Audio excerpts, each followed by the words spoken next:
Yes. How the heretics? So, what is the difference between the Millennial Dawn and the studies in the Scriptures? Jehovah Witnesses used to believe that Russell, Charles Taze Russell, was the faithful and discreet slave. But they no longer believe that. They believe that one slave are 11 guys, and they were elected in 1919 after Russell was dead. So that means we can talk about Charles Taze Russell and criticize him without this being an apostate video. So this is the Millennial Dawn, and this is Studies in Scriptures, and it's the same book. What did it change? And why do Jehovah Witnesses don't sign the articles who wrote this? Well, the thing is, Charles Taze Russell was married. He had a wife and he had to feed her. She had a high education. He had no education. And she wrote articles and signed the articles. And she co-wrote this book. And then they got divorced. And in the divorce settlement, or the court documents, I'm giving you the short story now, it said that she was entitled to a percentage or something from the sale of the book, The Millennial Dawn. So, God's Holy Spirit took the initiative to change the series to be called Studies in Scriptures. And she had no part in that. And also, it used to be her name under articles. Her name was Mariah Russell. She was a good writer. She wrote books all by herself, even though she had a lady brain. So that's the reason why you have the Millennial Dawn and Studies in Scriptures. It's the same book, but it's a way of not giving the money to a person that own that money. So that's the faithful and discreet slave for you. And then he was demoted to not being the faithful and discreet slave when Jesus elected Rutherford in 1919. Initially, Rutherford thought he was elected invisibly in 1918, but then they realized, no. Jesus elected him invisibly in 1919. So that is. So now, one slave, faithful and discreet slave, is 11 old men, and this is not an apostate video because it's criticizing a guy that officially never have been the faithful and discreet slave, even though he said so when he created the Jehovah Witness religion. So this book here is in mint condition, and I'm broke, so I'm going to try to sell it because it's a collector item.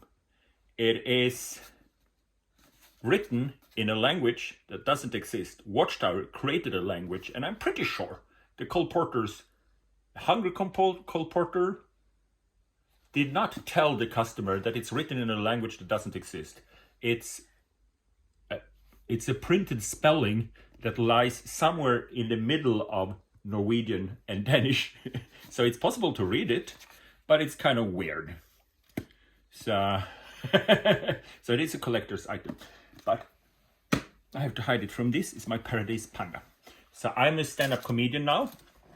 And we're planning for the first time to have a 100% professional ExJW comedy show. And the first time we put it up will be in London, the 9th and 16th of August. So if you live in London, please come and support us. Because when I got baptized as a Jehovah Witness, I thought there were nothing else. Are you having an independent attitude? And a goat-like personality? And an uncircumcised heart? And are you an enemy of God? That's good. That's good. Good for you. I'm happy for you. So I remember kids when I grew up that committed suicide. They were supposed to be baptized. They were pressured to be baptized. And when the day to go to the convention came, they didn't go to the convention. The parents were sad. When they came home, the parents were even more sad. The kids killed themselves. So obviously there's a lot of things you can do on the outside. And we just want to show them that. So instead of angry, disorganized apostate, I managed to create this situation where we have happy apostates.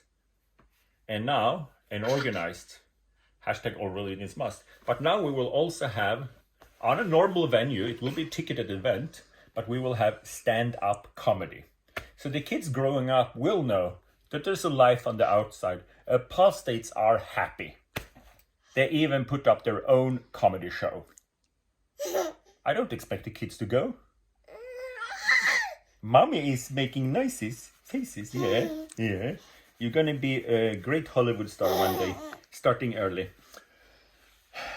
So the kids get to know that there's a life on the outside, and if they don't want to be baptized, at least they will not kill themselves. So that's what we're doing. If you're in London, please come and support our protest and come and look at our show. It's called Doomsday Comedy, and our webpage is www.doomsdaycomedy.com, and it's not up yet, but now you know. So, what did we learn today? We'll learn that the Holy Spirit changed the name on the most important piece of literature Watchtower ever made in order to not pay the money to Maria Russell that was owned by Watchtower to her. That's what I called deceitful. So most likely, Charles Taze Russel was an apostate. That was all. Thanks to my patrons, and see you in paradise.